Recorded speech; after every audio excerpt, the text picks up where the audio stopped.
আসসালামু আলাইকুম। কাছে এবং দূরে, দেশ এবং প্রবাসে যে যেখান থেকে আজকের ভিডিওটি দেখছেন সকলকেই স্বাগত জানিয়ে আজকের ভিডিওটি শুরু করছি। আজকের ভিডিওতে আলোচনা করব সংযুক্ত আরব আমিরাতের ভিসা ট্রান্সফার নিয়ে। অবশ্যই ভিডিওটি মনোযোগ সহকারে দেখার চেষ্টা করবেন এবং কি আমার চ্যানেলে যারা নতুন অবশ্যই চ্যানেলটি সাবস্ক্রাইব করবেন এবং ফেসবুক থেকে দেখে থাকলে পেজটি ফলো দিবেন। সম্মানিত দর্শক শ্রোতা, প্রত্যেক দিন নিয়মিত আপনারা আমাকে মেসেজ দিচ্ছেন, ভিডিও দিচ্ছি না কেন, ভিডিও দেন।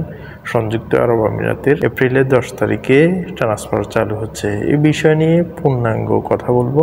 অবশ্যই ভিডিওটি স্কিপ করবেন না। আপনারা জানেন সংযুক্ত আরব আমিরাতে ইনসাইডে দীর্ঘদিন ট্রান্সফার ভিসা বন্ধ। এই ট্রান্সফার ভিসা যদি খোলা হয়, আপনাদেরকে কিভাবে আপনারা নতুন একটা কোম্পানিতে ট্রান্সফার করতে পারবেন সেই বিষয়ে এখানকার গভর্নমেন্টের কিন্তু একটা সিস্টেম আছে।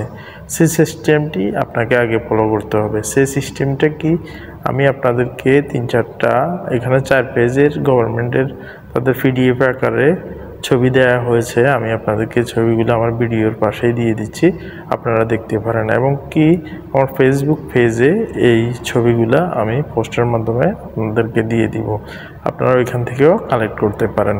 সংযুক্ত আরব আমিরাতের ভিসা ট্রান্সফার নিয়ে প্রতিনিয়ত অনেকে অনেক রকম বিভ্রান্ত করতেছে, আপনাদেরকে মেসেজ দিচ্ছে 10 তারিখে, 5 তারিখে, 15 তারিখে, যে দিনে তারা বলে, মনে করেন যে এই সপ্তাহে তারা অনলাইন সোশ্যাল অ্যাক্টিভিটিসে বললে এইভাবে তারা শিডিউল দেয় এবং কি মানুষের কাছে প্রতারণার একটা কৌশল ব্যবহার করে।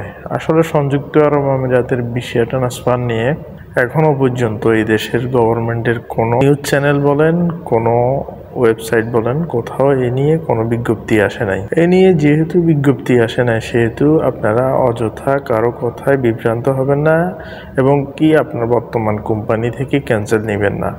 কারণ এখন ক্যান্সেল নেওয়ার পরে ভিসা লাগানোটা অনেক কঠিন, যেহেতু এখন ট্রান্সফারটা এখনও চালু হয় নাই। ট্রান্সফারটা চালু হলে কিন্তু এখানকার গভর্নমেন্টের বিভিন্ন ওয়েবসাইট এবং কি এখানকার জাতীয় দৈনিকগুলোতে অবশ্যই এটা প্রচার হবে এবং কি আমরা যারা আপনাদেরকে নিউজ দিয়ে থাকি আমরাও আপনাদেরকে বলে দিব। অবশ্যই আপনারা কারো প্রতারকের শিকার হয়ে কারো প্রতারণার মাধ্যমে আপনারা নিঃস্ব হবেন না এবং কি অবৈধ হবেন না। সংযুক্ত আরব আমিরাতের যখনই ভিসা ট্রান্সফার চালু হবে অবশ্যই আপনারা শুনতে পারবেন এবং কি একাধিক চ্যানেলের মাধ্যমে, একাধিক নিউজের মাধ্যমে আপনারা এটা কনফার্ম হতে পারবেন। তাতে আপনাদের জন্য আপনাদের ক্ষতি থেকে বাঁচার এবং কি ভালো একটা কোম্পানি বেছে নেওয়ার সুযোগ সৃষ্টি হবে। তো ট্রান্সফার নিয়ে আপনাদের আশা করি যে ভুলটি ছিল আপনাদের ভুলটা ভেঙে দিয়েছি। অবশ্যই আপনারা একের অধিক কারোর কাছ থেকে যদি শুনে থাকেন আমাকে আমার ফেসবুক পেজে এই ছবিগুলা বা এই কমেন্টগুলো আপনারা দিতে পারেন। আমি আপনাদেরকে আশ্বস্ত করতে চাই, আমার ভিডিওর মাধ্যমে এখনও পর্যন্ত ট্রান্সফারের কোনো আপডেট আসে নাই। ট্রান্সফারের আপডেট আসা মাত্র আমি আপনাদেরকে আপডেটটি দিয়ে দিব। অবশ্যই ভিডিওটি আপনাদের জন্য খুবই গুরুত্বপূর্ণ ছিল। চ্যানেলটি অবশ্যই সাবস্ক্রাইব করবেন এবং কি ভালো থাকবেন সবাই। আল্লাহ হাফেজ।